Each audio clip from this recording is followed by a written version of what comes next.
Assalamualaikum warahmatullahi wabarakatuh. Welcome to my channel. Kembali lagi dengan saya Surya Ibrahim dari kelas manajemen 21C dengan nomor NIM 2021 Di sini saya akan memenuhi salah satu mata kuliah saya dengan tugas mata kuliah manajemen risiko keuangan dengan dosen Dr. Gustian Juanda SEMM.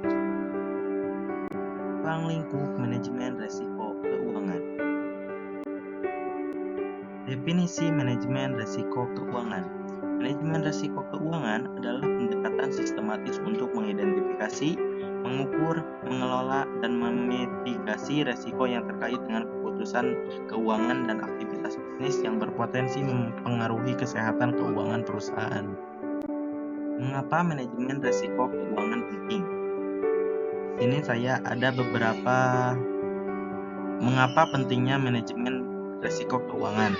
Yang pertama ada melindungi keuangan perusahaan dari kerugian yang tidak terduga. 2. Meningkatkan stabilitas dan ketahanan perusahaan terhadap fluktuasi pasar. Yang ketiga ada meningkatkan kepercayaan investor, kreditor, dan pemangku kepentingan lainnya. Dan yang terakhir ada mendukung pengambilan keputusan yang lebih baik dan lebih terinformasi. Ruang lingkup manajemen risiko keuangan. Ruang lingkup manajemen risiko keuangan mencakup beberapa aspek penting, terbagi menjadi 4 bagian. Yang pertama ada identifikasi risiko. Identifikasi risiko ini terbagi menjadi 4 bagian juga. Yang pertama ada risiko pasar, terkait dengan fluktuasi harga aset, suku bunga, dan nilai tukar. Yang kedua ada risiko kredit, terkait dengan kemungkinan default dari pihak yang berutang kepada perusahaan. Yang ketiga ada risiko likuiditas, terkait dengan kemampuan perusahaan untuk memenuhi kewajiban keuangan saat jatuh tempo. Dan yang terakhir ada risiko operasional, terkait dengan masalah internal seperti kegagalan sistem, kecurangan, atau ketidakpatuhan.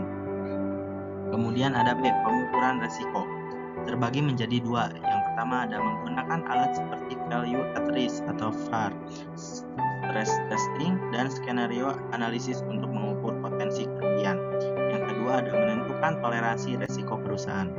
Dan kemudian ada C, manajemen risiko, terbagi menjadi 3 bagian. Yang pertama ada memilih strategi untuk mengurangi, mentransfer, atau menerima risiko. Yang kedua ada diversifikasi portofolio investasi atau pembiayaan.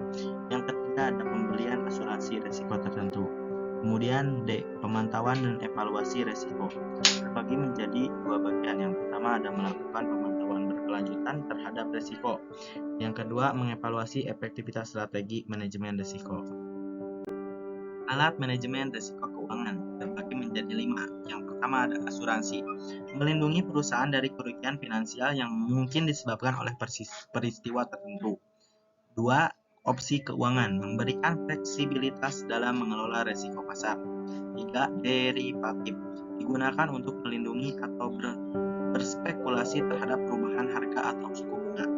Yang kemudian ada 4. Portofolio diversifikasi, menyebar risiko dengan berinvestasi dalam berbagai aset. Kemudian 5. Ada analisis sensitivitas, mengukur bagaimana perubahan parameter tertentu dapat mempengaruhi hasil keuangan. Tantangan dalam manajemen risiko keuangan terbagi menjadi 4 bagian. Yang pertama ada perubahan dalam lingkungan ekonomi dan pasar yang cepat. 2. Kurangnya data historis yang dapat diandalkan. 3. Kompleksitas produk keuangan modern. 4. Ketidakpastian politik dan peraturan. Jadi kesimpulan yang saya buat tentang materi presentasi kali ini yaitu ada 3 bagian yang dapat disimpulkan. Yang pertama ada manajemen risiko keuangan adalah langkah penting dalam melindungi keuangan perusahaan dan meningkatkan kepercayaan pemangku kepentingan. 2. Ruang lingkup manajemen risiko mencakup identifikasi, pengukuran, manajemen, pemantauan, dan evaluasi risiko. 3. Penggunaan alat dan strategi yang tepat adalah kunci dalam manajemen risiko yang efektif. Dan presentasi pada kesempatan kali ini mengenai ruang lingkup manajemen risiko keuangan. Mohon maaf bila ada kesalahan kata, kalimat, atau penjelasan yang telah saya ucapkan. Saya berterima kasih dan meminta maaf. Assalamualaikum warahmatullahi wabarakatuh.